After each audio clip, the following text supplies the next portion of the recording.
Bonjour et bienvenue dans votre journal des produits de bourse de l'Upside du mercredi 24 octobre. Le CAC 40 encaisse à nouveau un fort repli pour la troisième séance d'affilée de moins 2,20% à 3406 points. Une pluie de mauvais résultats en Europe comme aux États-Unis ont fait plonger l'indice parisien. En France, lourde perte pour les équipementiers automobiles après l'avertissement lancé par Faurecia. Le groupe français en recul de 3,90% est touché de plein fouet par la baisse des ventes de voitures en Europe. Côté valeurs, toujours les valeurs technologiques comme Alcatel-Lucent ou STMicroelectronics signent les plus fortes baisses. Le secteur du luxe se retrouve également sous pression après que le maroquinier britannique Mulberry ait revu à la baisse ses ambitions pour 2012. LVMH notamment cède 2,16%. Michelin se retrouve en revanche en haut du tableau. Le fabricant de pneumatiques signe la meilleure performance du CAC à plus 3,41%. En même temps, la situation en zone euro alimente toujours les inquiétudes avec bien sûr l'Espagne en ligne de mire.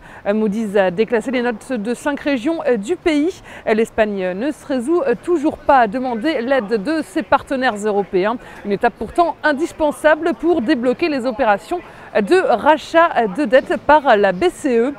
Tendance négative également à Wall Street. Le Dow Jones recule d'1,82% et Nasdaq perd 0,89%. La bourse de New York accueillait hier une nouvelle pluie de résultats dont certains se sont révélés franchement décevants. Alors on a d'abord la chaîne de magasins Radio Shack qui a annoncé une perte trimestrielle 2 fois plus forte que prévu. Les résultats sont meilleurs qu'attendus pour le numéro 1 l'électroménager Whirlpool qui relève ses prévisions de bénéfices pour 2012. Yahoo a publié des résultats supérieurs aux attentes et Apple qui devait présenter hier son mini iPad, un premier nouveau produit lancé par la marque à la pomme depuis la mort de Steve Jobs. Et puis sur le front macroéconomique, enfin, les investisseurs surveillent la réunion de politique monétaire de la Fed débutée hier et qui s'achève ce soir. Les volumes sont en forte hausse sur le marché des produits de bourse avec 46 millions d'euros échangés dans une séance de fort repli.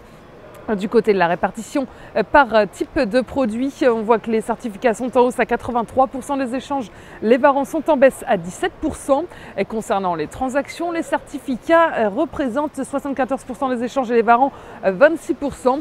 La répartition par sous-jacent nous indique que les indices sont en hausse avec 76% du marché, les actions sont en baisse à 23%.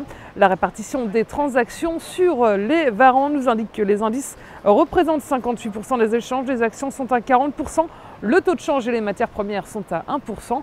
Et selon la répartition, la tendance est de négocier le sous-jacent bien diversifié comme les indices. Sur le front des devises, l'euro se replie face au dollar à 1,2966 $.